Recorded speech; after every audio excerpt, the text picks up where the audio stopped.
It was Tuesday, March 3rd, 6:30 a.m. A wet dawn with fog folding low over the football field where the white lines bled into gray. I was on the discipline committee that week, which meant arriving early to help check uniforms. The air smelled of dew and chalk. When I reached the staff room to collect the forms, the principal's PA, a thin man who always looked half asleep, handed me a stack of attendance sheets. "Your English teacher called in sick," he said, rubbing his eyes. "You'll have a substitute. Who is it?" I asked. He shrugged. "New one." She introduced herself. By first period, the fog had lifted to a bright haze. The substitute arrived 2 minutes late, no big deal, and wrote her name in neat block letters on the board. Miss Farah. She was in her late 20s maybe, with a navy kurta and a face that looked too tired for morning. Her voice was soft, so the class went quiet to hear it. "We'll begin with attendance," she said, and pulled out a sheet that didn't look like the standard blue attendance paper. It was off-white, like old ledger stock, with thin lines and a faint smell of something sweet and stale, like cupboard wood. "Ali?" she called. "Present, miss," Ali said. "Amna?" "Present." She kept going. Everything normal, except there were names I didn't recognize. "Huma?" No one answered. "Huma?"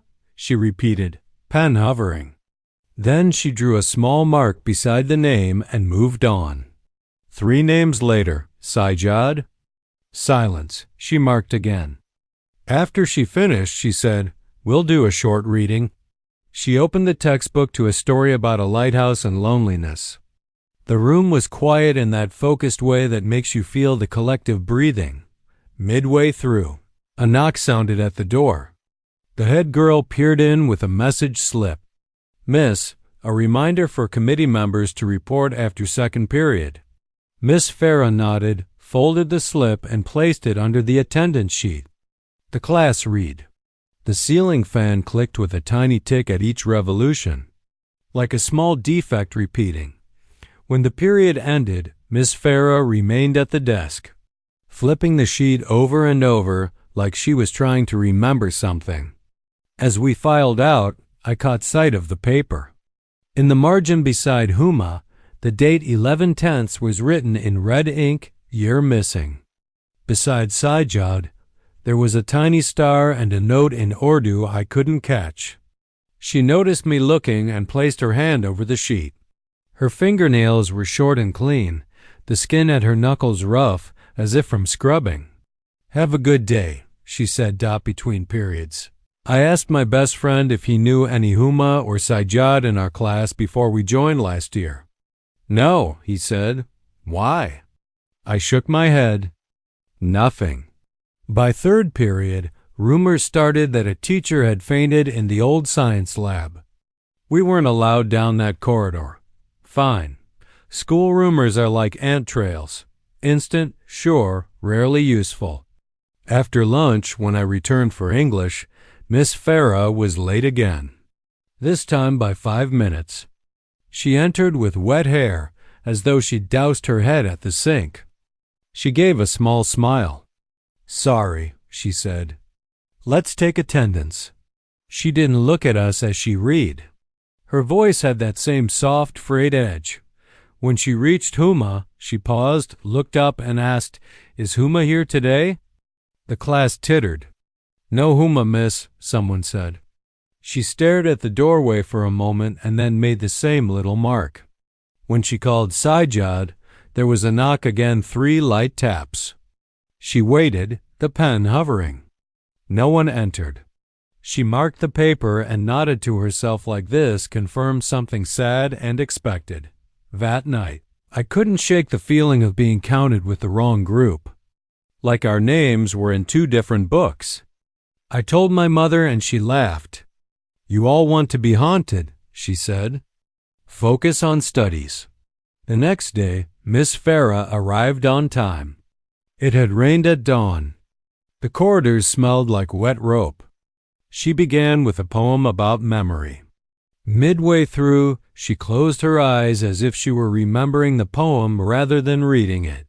When she opened them, 2 tears had made clean lines on her cheeks. "Excuse me," she said and turned to the window. We all sat very still.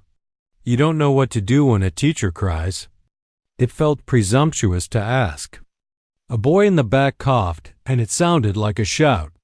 After a moment, she turned back. "There was a trip," she said in a low voice. "Before your time. A bus to the museum. 2 didn't come back." Her eyes moved along us like she was reading off a list only she could see. "We are always finishing sheets," she said, almost to herself. "We are always trying to make the numbers correct." At dismissal, I went to the office to ask about the substitute. The PA looked at me, confusion puckering his forehead. "Substitute? Your English teacher returned this morning. She signed in." "No," I said. "We had Miss Farah." He shook his head. "There's no one by that name on our list." That afternoon, in English, our regular teacher stood at the board complaining about traffic. I said, "Where is Miss Farah?" She asked, "Who?" I described her. The teacher frowned. "Oh," she said slowly.